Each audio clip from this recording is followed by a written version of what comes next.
I'm standing on a beautiful SADAA. SADAA is a lateritic plateau in a village called Kudopi, which is about 170 kilometers from my hometown Ponda in Goa and 70 kilometers from Sawantwadi, 50 kilometers from Kudal.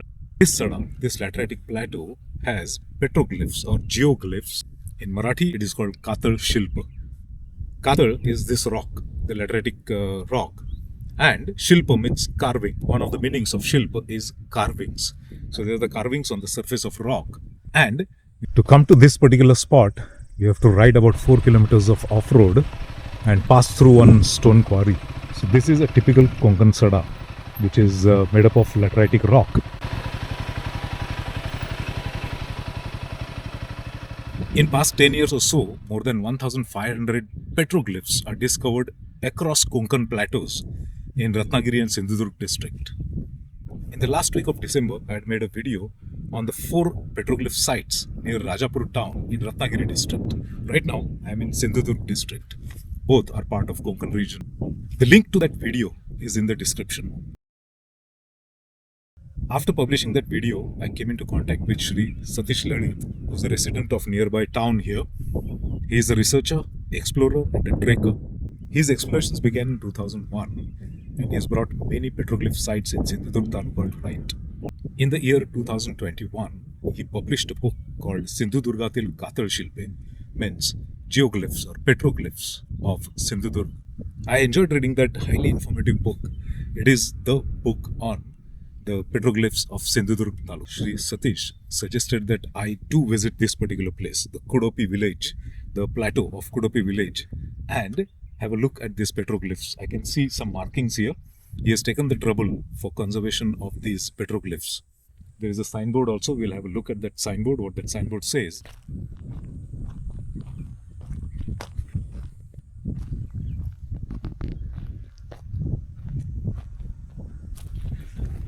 So there you can see his name, Shri Satish Lalit, and that's the book, Sindhudurgatil katalshilpa. This board was put up on Jagatik Varsa Saptaha Nimitta, that is, World Heritage Week was celebrated, and he has put up this board here. Using efforts. Those stones lining the petroglyphs are installed by Shri Satish Lalit, and later some enthusiasts painted them white. And the benches are installed by the villagers, sponsored by local business house.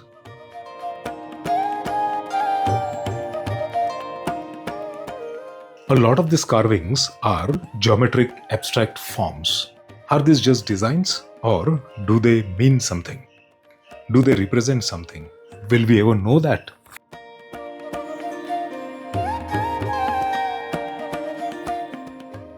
Many of these carvings are animal forms. We can recognize some of them, but some are difficult to recognize, like these two. The smaller one has a checkered pattern formed by vertical and horizontal parallel lines. It's difficult to identify this animal. Maybe it existed back then and later went extinct.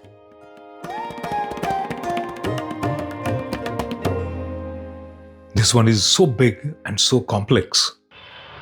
What is being represented here? Very difficult for us to interpret and understand. This one surely looks like an elephant. But today there are no elephants in whole of Konkan region. But did elephants exist 12,000 years ago in this region? Or did the artists migrate from the regions where elephants existed?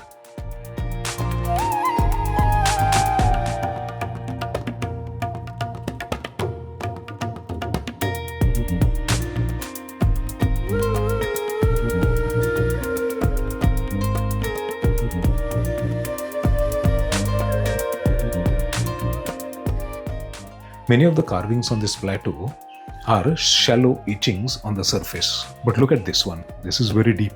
This is executed by scooping out the rock. There are a few more carvings like this, which are deep and not just simple surface etching.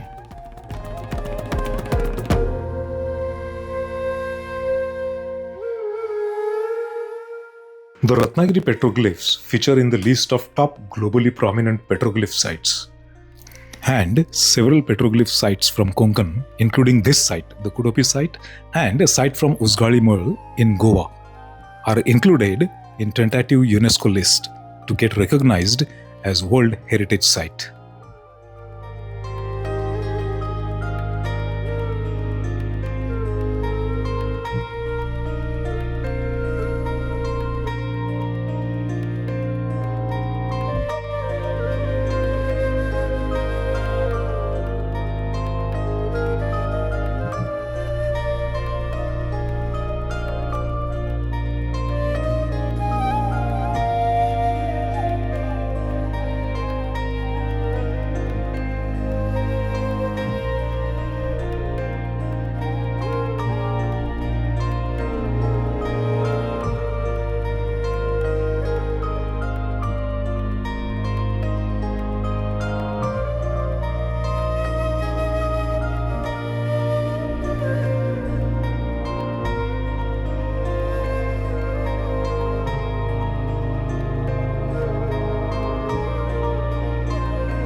On this plateau, many of the carvings are found in clusters. Some researchers are of the opinion that some of these carvings spread across Konkan region may be as old as 24,000 years.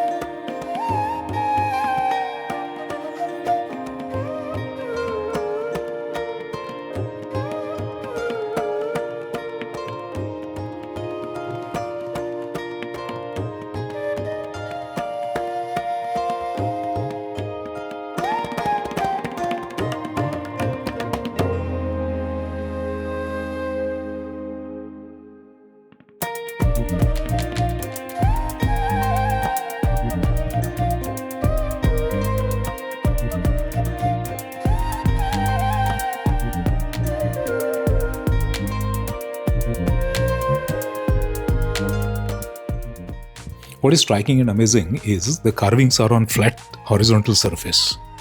I think it is easier to carve on a vertical surface, but all these petroglyphs are on the horizontal lateritic rock surface. And look at the symmetry, look at the precision. Were they using any measuring tools? If yes, then what type of measuring tools did they use?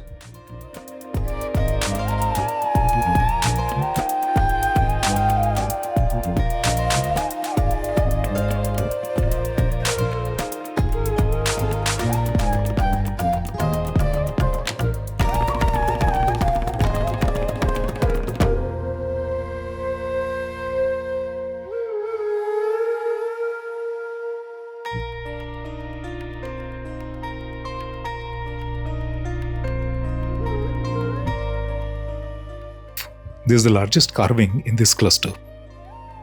The experts have interpreted this as Mother Goddess. You can see a woman holding a child, a mother holding a child.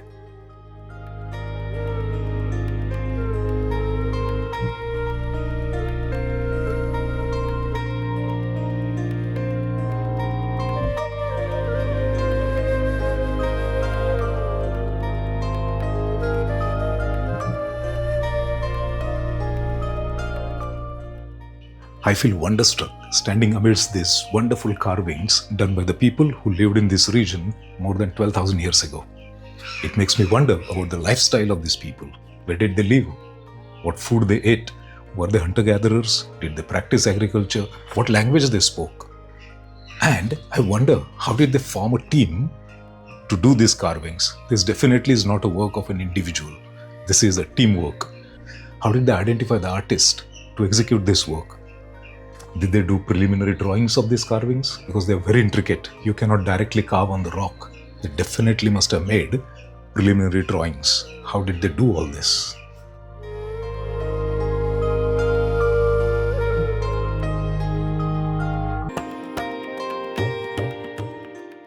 This cluster is almost 150 to 200 meters from the other clusters that we just saw. Some enthusiasts have numbered the carvings, and the biggest number that I saw was 85, Maybe I missed some. So there are at least 85 carvings on this lateritic plateau of Kudopi.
A lot of carvings in this particular cluster are heavily eroded, maybe due to the flowing rainwater.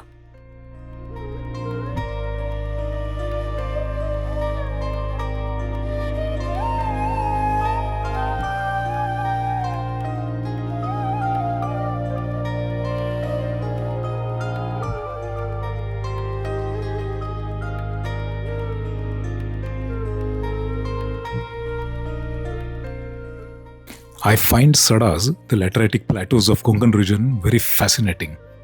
Sadly, these are declared as wasteland in Wasteland Atlas of India.